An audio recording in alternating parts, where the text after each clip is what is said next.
Hello students, welcome to GNV learning portal. ఈ channel ద్వారా మనము MSc physics entrance coaching, ICET coaching, soft skills and interview skills, general English నేర్చుకుంటూ ఉంటాము. ఈ వీడియోలో ఎంఎస్సి ఫిజిక్స్ ఎంట్రన్స్ కోచింగ్లో భాగంగా ఫండమెంటల్స్ ఆఫ్ వైబ్రేషన్స్ అంటే కంపనాలు, వాటి యొక్క ప్రాథమిక విషయాల గురించి మనము తెలుసుకుందాము.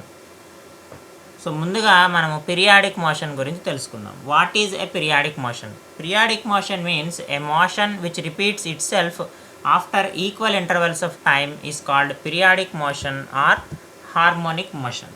అంటే ఏదైనా ఒక చలనములో ఒక కణము ఏదైతే ఉంటుందో ఆ కణము కానీ లేదా వస్తువు కానీ సమాన కాలాల్లో ఏదైతే అది ఏ పాత్రలో అయితే ట్రావెల్ చేసిందో అదే పాత్రలో రిపీటెడ్గా కనుక ట్రావెల్ చేస్తూ ఉంటే దాన్నే మనము పీరియాడిక్ మోషన్గా చెప్తాం. పీరియాడిక్ మోషన్కి బెస్ట్ ఎగ్జాంపుల్ ఏంటంటే సర్క్యులర్ మోషన్ అన్నమాట.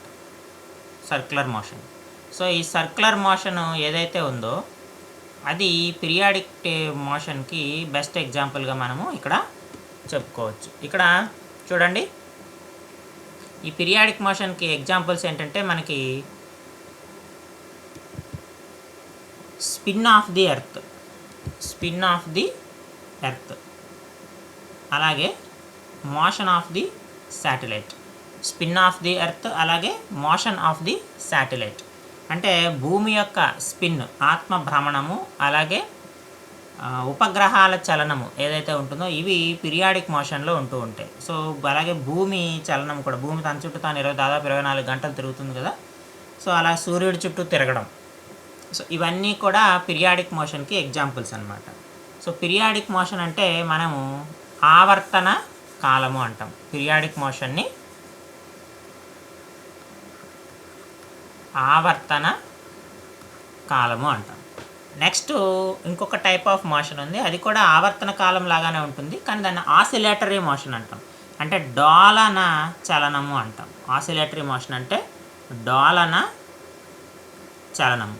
ఏ body moves back and forth repeatedly about the mean position. ఇక్కడ ఒక మీన్ పొజిషన్ ఉంటుంది, అంటే ఒక మాధ్యమిక స్థానం ఉంటుంది. ఈ మాధ్యమిక స్థానాన్ని ఆధారంగా చేసుకుని ఆ వస్తువు ఆ మాధ్యమిక స్థానానికి అటు ఇటు ఊగుతూ తిరుగుతూ ఉంటే దాన్ని డోలన చలనము, ఆసిలేటరీ మోషన్ అంటాం. So body moves back and forth repeatedly about a mean position. So దీనికి బెస్ట్ ఎగ్జాంపుల్ ఏంటంటే పెండ్యులం క్లాక్. పెండ్యులం క్లాక్లో మనకి పెండ్యులం ఎలాగైతే అటు ఇటు ఊగుతుందో దాన్నే మనం ఆసిలేటరీ మోషన్ అంటాం. అలాగే ట్యూనింగ్ ఫోర్క్, అలాగే లోడెడ్ స్ప్రింగ్ ఏదైతే ఉందో వెర్టికల్ వైబ్రేషన్స్ మనకి ఈ రకంగా వస్తాయి.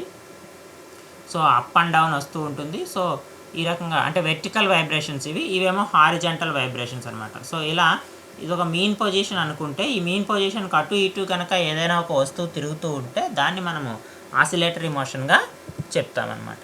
సో నెక్స్ట్ మనకి కొన్ని విషయాలు తెలిసి ఉండాలి. అందులో ఒకటి పీరియాడిక్ టైం. పీరియాడిక్ టైం అంటే ఒక ఆసిలేషన్ కోసం ఎంత టైం పట్టింది అంటే time taken for one oscillation. యాక్చువల్గా పీరియాడిక్ టైంని క్యాపిటల్ టీ లెటర్తో మనం చూపిస్తూ ఉంటాము. అలాగే ఫ్రీక్వెన్సీ, పీరియాడిక్ టైం అంటే ఆవర్తన కాలము. అలాగే ఫ్రీక్వెన్సీ అంటే పౌనపున్యము. సో పౌనపున్యం, frequency means number of oscillations per second. ఫ్రీక్వెన్సీని ఎన్ అనే అక్షరంతో కానీ లేదా న్యూ అనే అక్షరంతో కానీ చూపిస్తాం. It's is equal to 1/t, number of oscillations per second. అంటే ఫ్రీక్వెన్సీ యొక్క యూనిట్స్ సెకండ్ ఇన్వర్స్. ఈ సెకండ్ ఇన్వర్స్నే హెడ్జ్ అంటాం, HERTZ. సో మనకి బిట్స్లో ఒకసారి అడుగుతూ ఉంటాడు, what is the unit off frequency అని. ఫ్రీక్వెన్సీ యొక్క యూనిట్స్ ఏంటంటే హెడ్జెస్ అనమాట, లేదా second inverse.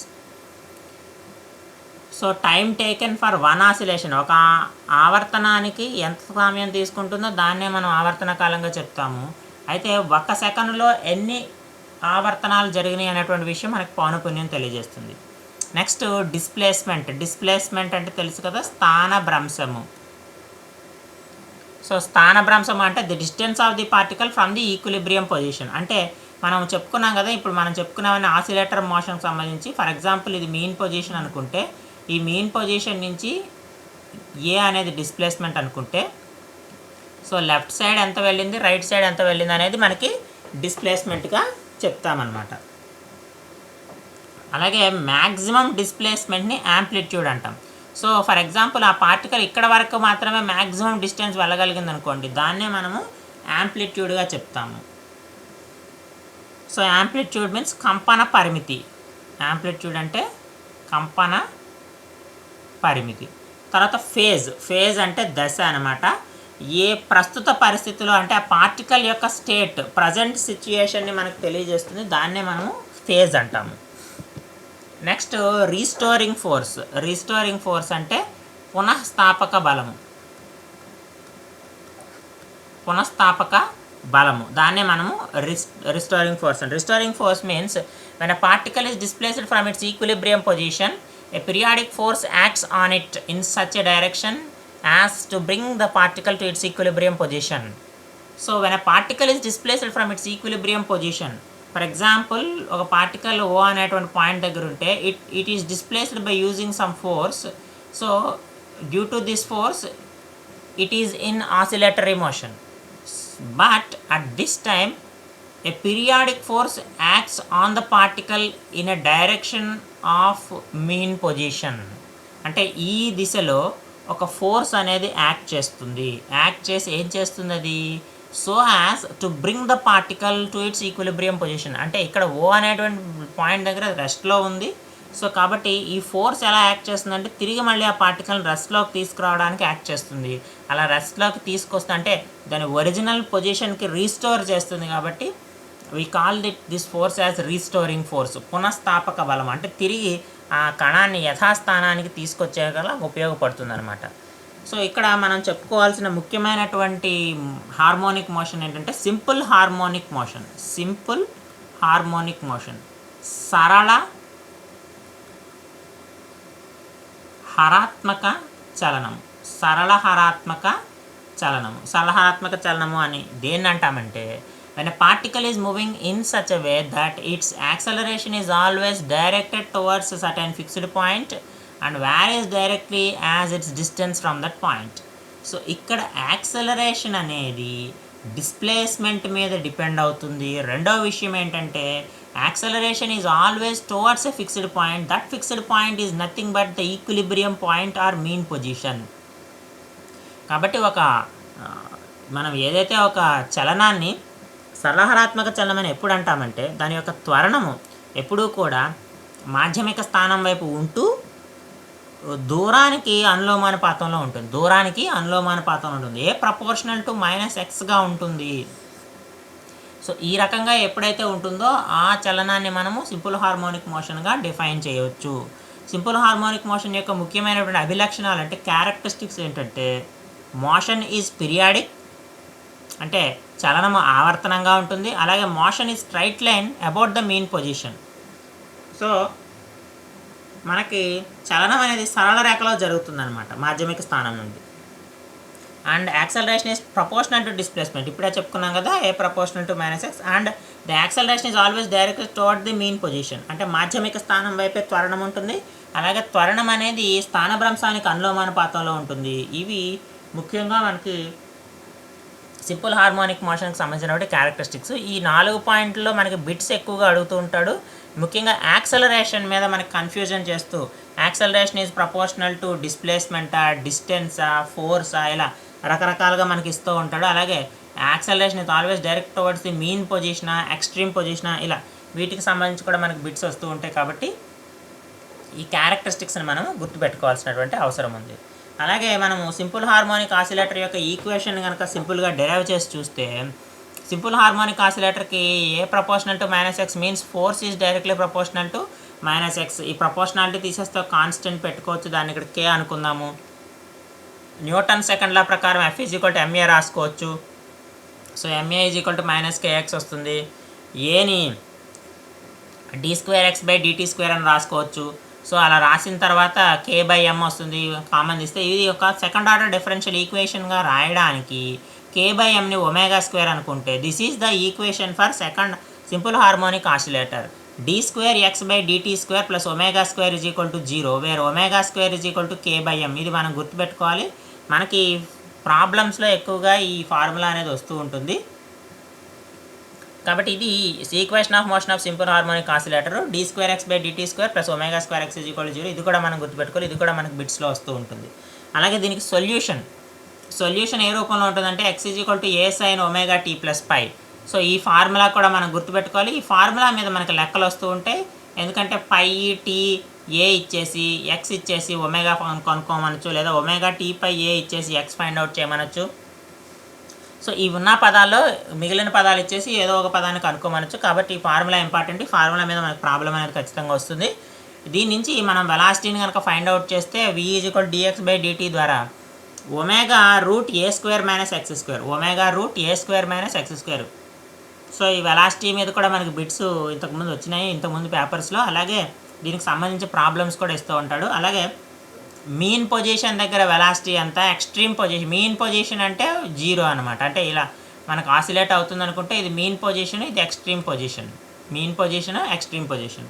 So mean position దగ్గర x 0 కాబట్టి వెలాసిటీ ఎక్కువ ఉంటుంది, v = ωa వస్తుంది. ఇక్కడ x 0 రాసుకుంటే ఎక్స్ట్రీమ్ పొజిషన్ అంటే x = a ఉంటుంది అనమాట. ఎక్స్ట్రీమ్ పొజిషన్ దగ్గర వెలాసిటీ 0, ఎక్స్ట్రీమ్ పొజిషన్ దగ్గర వెలాసిటీ 0 మనకి బిట్స్ ఇస్తూ ఉంటాడు.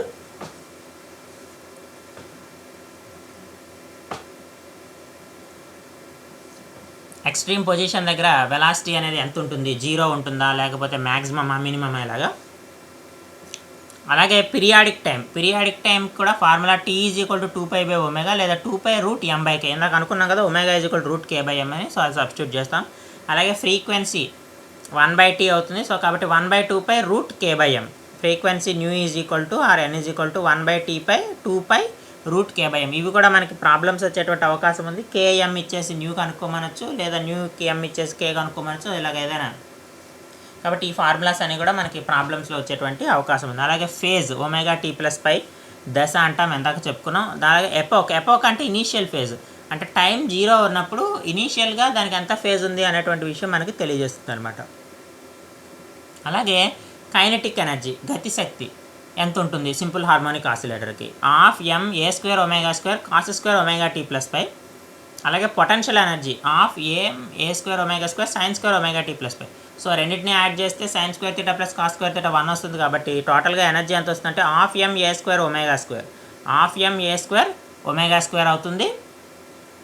ఇక్కడ మీన్ పొజిషన్ దగ్గర ఇవి కూడా గుర్తుపెట్టుకోవాలి, ఈ రెండు విషయాలు గుర్తుపెట్టుకోవాలి. మీన్ పొజిషన్ దగ్గర కైనెటిక్ ఎనర్జీ మ్యాక్సిమం ఉంటుంది, ఎక్స్ట్రీమ్ పొజిషన్ దగ్గర పొటెన్షియల్ ఎనర్జీ మ్యాక్సిమం ఉంటుంది. ఈ రెండు విషయాలు మనం ఖచ్చితంగా గుర్తుపెట్టుకోవాలి. బిట్స్లో ఖచ్చితంగా వస్తాయి. మీన్ పొజిషన్ దగ్గర ఏ ఎనర్జీ మ్యాక్సిమం ఉంటుంది, ఏ ఎనర్జీ మినిమం ఉంటుందని అడుగుతాడు. కైనెటిక్ ఎనర్జీ మ్యాక్సిమం ఉందంటే పొటెన్షియల్ ఎనర్జీ మినిమం ఉంటుంది అనేటువంటి విషయాన్ని మనం తెలుసుకోవాల్సినటువంటి అవసరం ఉంది. అలాగే ఎక్స్ట్రీమ్ పొజిషన్ దగ్గర పొటెన్షియల్ ఎనర్జీ మ్యాక్సిమం ఉందంటే కైనెటిక్ ఎనర్జీ మినిమం ఉంటుందనే విషయం తెలుసుకోవాలి. ఖచ్చితంగా కన్ఫ్యూజన్ చేస్తూ మనకి రెండు విషయాల మీద బిట్స్ ఇస్తాడు. మీన్ పొజిషన్ దగ్గర మ్యాక్సిమం ఎనర్జీ ఏది అంటే కైనెటిక్ ఎనర్జీ మ్యాక్సిమం ఉంటుంది. ఎక్స్ట్రీమ్ పొజిషన్ దగ్గర మ్యాక్సిమం ఎనర్జీ ఏది ఉంటుందంటే పొటెన్షియల్ ఎనర్జీ ఉంటుంది. అంటే మాధ్యమిక స్థానం వద్ద గతిశక్తి గరిష్టంగా ఉంటే మనకి అంత్య బిందువుల దగ్గర స్థితిశక్తి గరిష్టంగా ఉంటుంది అనేటువంటి విషయాన్ని మనం గుర్తుపెట్టుకోవాలి. అలాగే మనకి సింపుల్ హార్మోనిక్ ఆసిలేటర్ లాగానే లోడెడ్ స్ప్రింగ్ అంటే చూడండి. సో ఇక్కడ ఒక స్ప్రింగ్ నేను తీసుకుంటున్నాను. స్ప్రింగ్ తీసుకొని దీనికి కొన్ని బరువులు వేస్తాం. సో బరువులు వేసి వేలాడదీయడం వల్ల ద్రవ్యరాశి అనుకుందాం, మాస్ అనుకుందాము.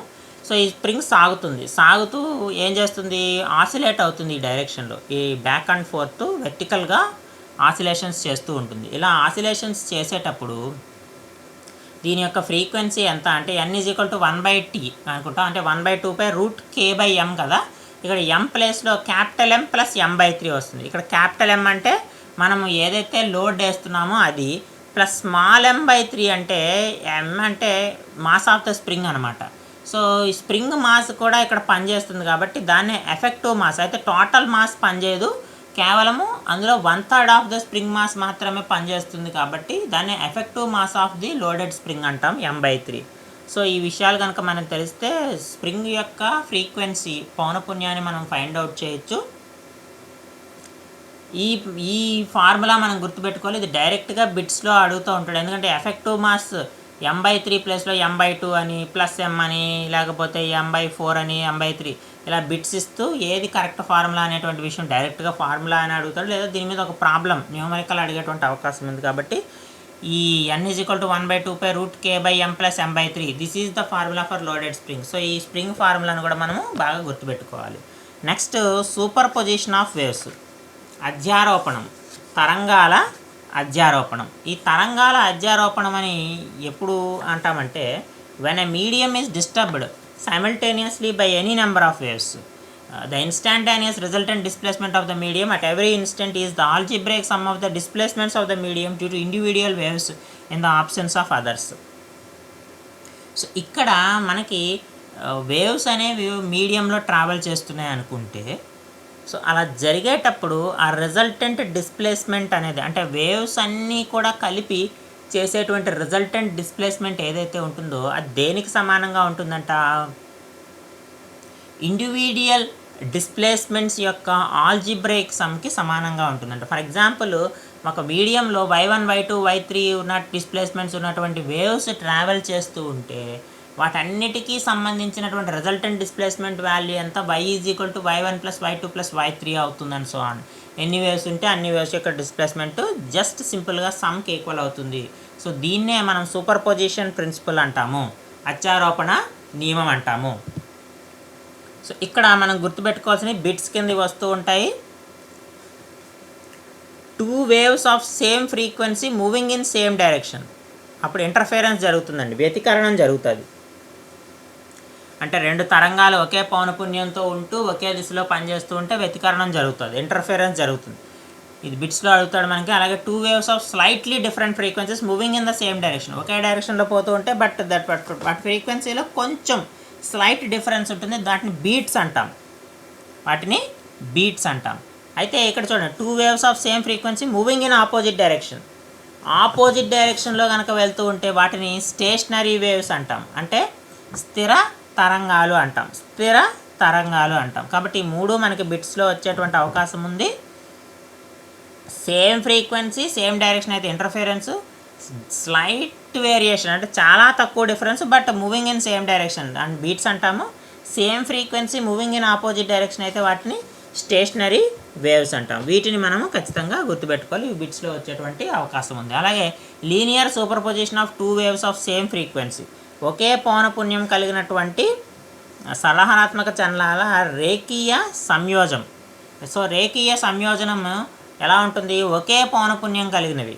సో అలా ఉన్నప్పుడు ఇక్కడ చూడండి, ఒకే పౌనపున్యం అన్నాడు కాబట్టి ఒమేగా ఈక్వల్గా ఉంటుంది. y1, y2 అనేటువంటి 2 ఫ్రీక్వెన్సీస్, 2 డిస్ప్లేస్మెంట్స్ ఉన్నటువంటి వేవ్స్ తీసుకుంటే a1 sin ωt, a2 sin ωt + π.